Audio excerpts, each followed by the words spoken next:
ಹೊನ್ನಾವರ ಪಟ್ಟಣದ ಸಚಿವರ ಕಾರ್ಯಾಲಯದಲ್ಲಿ ಶನಿವಾರ ಜಿಲ್ಲಾ ಉಸ್ತುವಾರಿ ಸಚಿವ ಮಂಕಾಳ ವೈದ್ಯರು ಜನತಾ ದರ್ಶನ ಕಾರ್ಯಕ್ರಮ ನಡೆಸಿದರು.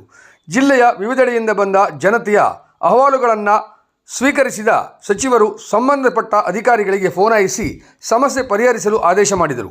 ಗ್ರಾಮೀಣ ಭಾಗದ ಬಸ್ ಸಮಸ್ಯೆ, ಶೈಕ್ಷಣಿಕ, ಆರೋಗ್ಯ ಸಮಸ್ಯೆ ಕುರಿತು ವೈಯಕ್ತಿಕ ನೆರವು ಹಾಗೂ ಸರ್ಕಾರದಿಂದ ನೆರವು ಕೋರಿ ಮನವಿ ಸಲ್ಲಿಸಿದರು. ಇಲಾಖೆ ಅಧಿಕಾರಿಗಳಿಂದ ತಮ್ಮ ವೈಯಕ್ತಿಕ ಕೆಲಸಕ್ಕೆ ವಿಳಂಬವಾಗುವ ಕುರಿತು ಮನವಿ ಸಲ್ಲಿಸಿದಾಗ ಕೂಡಲೇ ಅಧಿಕಾರಿಗಳನ್ನು ದೂರವಾಣಿ ಮೂಲಕ ಸಂಪರ್ಕಿಸಿ ಕೆಲಸ ಮಾಡಿಕೊಡುವಂತೆ ಆದೇಶ ಮಾಡಿದರು. ನೆರೆಯ ಕುಮಟಾ ಹಾಗೂ ತಾಲೂಕಿನ ಗ್ರಾಮೀಣ ಜನರು ಸಚಿವರ ಜನತಾ ದರ್ಶನ ಕಾರ್ಯಕ್ರಮದಲ್ಲಿ ಪಾಲ್ಗೊಂಡಿದ್ದರು. ಇದೇ ವೇಳೆ ವಾರ್ತಾ ಮತ್ತು ಸಾರ್ವಜನಿಕ ಸಂಪರ್ಕ ಇಲಾಖೆಯಿಂದ ಪ್ರಕಟಗೊಂಡ ಉತ್ತರ ಕನ್ನಡ ಜಿಲ್ಲೆಯಲ್ಲಿ ಪಂಚ ಗ್ಯಾರಂಟಿ ಯೋಜನೆಗಳ ಯಶಸ್ವಿ ಅನುಷ್ಠಾನದ ಯಶೋಗಾಥೆ ಪುಸ್ತಕವನ್ನು ಸಚಿವರು ಬಿಡುಗಡೆಗೊಳಿಸಿದರು. ನಂತರ ಮಾಧ್ಯಮದವರೊಂದಿಗೆ ಮಾತನಾಡಿ, ನಮ್ಮ ಸರ್ಕಾರದ ವತಿಯಿಂದ ಪಂಚ ಗ್ಯಾರಂಟಿ ಘೋಷಣೆ ಮಾಡಿದಂತೆ ಜನರಿಗೆ ತಲುಪಿಸಿದ್ದೇವೆ. ಜನಸಾಮಾನ್ಯರು ಸುಖವಾಗಿ ಸುರಕ್ಷಿತವಾಗಿ ಬದುಕಬೇಕು ಎನ್ನುವುದು ನಮ್ಮ ಸರ್ಕಾರದ ಉದ್ದೇಶವಾಗಿದೆ. 56,000 ಕೋಟಿ ಗ್ಯಾರಂಟಿ ಯೋಜನೆಗೆ ಮೀಸಲಿರಿಸಿದ್ದೇವೆ. ಗ್ಯಾರಂಟಿಯ ಜೊತೆ ಎಲ್ಲೆಡೆ ಅಭಿವೃದ್ಧಿಯೂ ಆಗುತ್ತಿದೆ. ಇದು ಅವರ ಅವಧಿಯ ಸರ್ಕಾರ ಮಾಡಬೇಕಿತ್ತು, ಅವರು ಮಾಡಲಿಲ್ಲ. ಏನು ಹಣವನ್ನೂ ಉಳಿಸಲಿಲ್ಲ.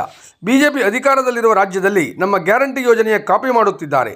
ಆದರೂ ಸಹ ಇಲ್ಲಿ ಗ್ಯಾರಂಟಿ ಬಗ್ಗೆ ಟೀಕೆ ಮಾಡುತ್ತಿದ್ದಾರೆ. ಹಾಲಿನ ದರ ಏರಿಕೆ ಅನಿವಾರ್ಯ. ಜಾನುವಾರುಗಳ ಮೇವು, ಆಹಾರದ ದರ ದುಪ್ಪಟ್ಟಾಗಿದೆ. ರೈತರಿಗಾಗಿ ದರ ಏರಿಕೆ ವಿನಃ ಇದರಿಂದ ಸರ್ಕಾರ ನಡೆಸುವುದಕ್ಕಲ್ಲ. ಬಿಜೆಪಿಗರು ಸುಳ್ಳು ಹೇಳುವುದನ್ನು ನಿಲ್ಲಿಸಲಿ. ಕೇಂದ್ರ ಸರ್ಕಾರದ ಬೆಲೆ ಏರಿಕೆ ವಿರುದ್ಧವೂ ನಾವು ಬೂತ್ ಮಟ್ಟದಲ್ಲಿ ಹೋರಾಟ ಕೈಗೊಳ್ಳಲಿದ್ದೇವೆ ಎಂದರು.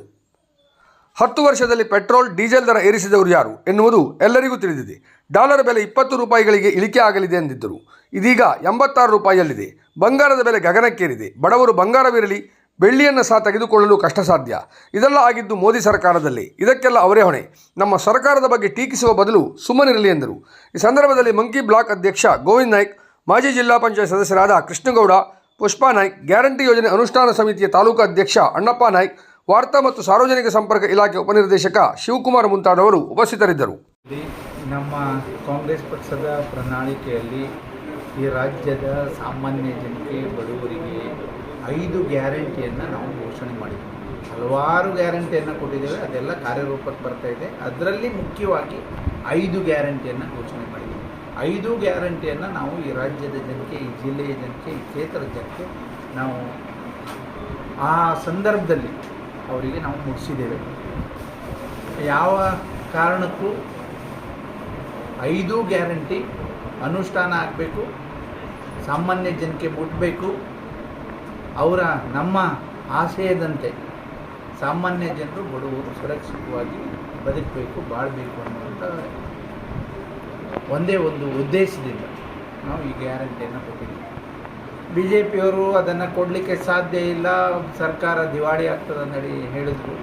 ಆದರೂ ನಾವು 6 ತಿಂಗಳಲ್ಲಿ 5 ಗ್ಯಾರಂಟಿಯನ್ನು ಮುಗಿಸಿ ಪ್ರತಿ ಬಜೆಟಲ್ಲಿ, ಈ ವರ್ಷದ ಬಜೆಟಲ್ಲಿ 56,000 ಕೋಟಿ ಈ 5 ಗ್ಯಾರಂಟಿಗೆ ನಾವು ಮೀಸಲಿಟ್ಟಿದ್ದೇವೆ. ಹಾಗಾಗಿ ನಮ್ಮ ಸರ್ಕಾರ ನುಡಿದಂತೆ ನಡೆದಿದೆ, ಎಲ್ಲೂ ವ್ಯತ್ಯಾಸ ಆಗಲಿಲ್ಲ. ಮತ್ತು ಅಭಿವೃದ್ಧಿನೂ ಆಗ್ತಾಯಿದೆ.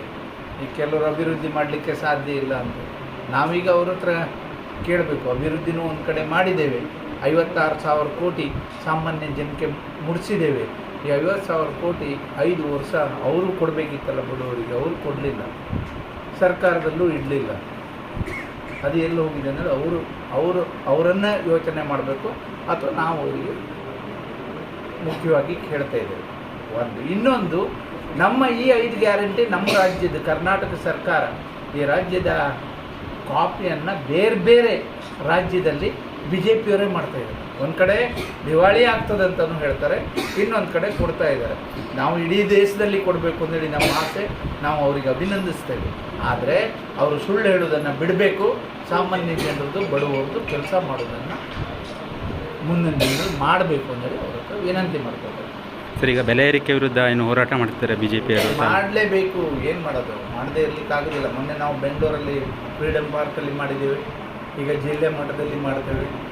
ಪ್ರತಿಯೊಂದು ಬೂತ್ ಮಟ್ಟದಲ್ಲೂ ಸಾಮಾನ್ಯ ಜನರು, ಬಡವರು ಈಗಾಗಲೇ ವಿರೋಧ ವ್ಯಕ್ತಪಡಿಸ್ತಾ ಇದ್ದಾರೆ. ಯಾಕೆಂದರೆ 1, 2 ಅಲ್ಲ, ನಾವೇನೋ 4 ರೂಪಾಯಿ ಹಾಲಿನ ರೇಟು ಜಾಸ್ತಿ ಮಾಡಿದ್ರೆ ಅದು ನೇರವಾಗಿ ಸರ್ಕಾರಕ್ಕೆ 1 ರೂಪಾಯಿನೂ ಇಟ್ಕೊಡದೆ ನೇರವಾಗಿ ರೈತರಿಗೆ ಕೊಟ್ಟಿದ್ದೇವೆ. ರೈತರು ಪ್ರತಿಯೊಂದು ಸಂದರ್ಭದಲ್ಲಿ ಹೇಳ್ತಿದ್ರು, ಬೇರೆ ಬೇರೆ ರಾಜ್ಯದಲ್ಲಿ 60 ರೂಪಾಯಿವರೆಗಿದೆ ರೇಟು, ನಮಗೆ ಈ ರೇಟಲ್ಲಿ ಅದಕ್ಕೆ ಹಾಕುವ ಮೇವು, ಅದಕ್ಕೆ ಹಿಂಡಿ ಇರ್ಬೋದು ಅಥವಾ ಬೇರೆ ಬೇರೆ ಅದಕ್ಕೆ ಬೇಕಾದಂಥ ತಿಂಡಿಯನ್ನು ಅದು ಡಬಲ್ ಆಗಿದೆ ರೇಟ್. ಫೀಡಿಂದೆಲ್ಲ ರೇಟ್ ಡಬಲ್ ಆಗಿದೆ. ಹಾಗಾಗಿ ಹಾಲಿನ ರೇಟು ಅವರು 5 ರೂಪಾಯಿ ಕೊಡಬೇಕು ಅಂತ ಹೇಳಿದರು ರೈತರು. 10 ರೂಪಾಯಿ ಕೇಳಿದ್ರು, ಕಡೆಗೆ 5 ರೂಪಾಯಿ ಆದರೂ ಕೊಡಿ ಅಂತ ಹೇಳಿದರು.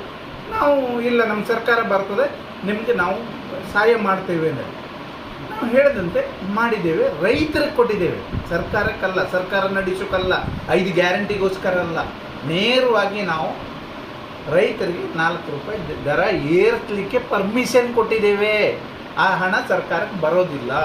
ಆ ಹಣದಿಂದ ನಮ್ಮ ಸರ್ಕಾರಕ್ಕೆ ಯಾವುದೇ ರೀತಿಯಲ್ಲಿ ಆ ಹಣದಿಂದ ಸರ್ಕಾರ ನಡೆಸುವಂಥ ಅವಶ್ಯಕತೆ ನಮಗಿಲ್ಲ.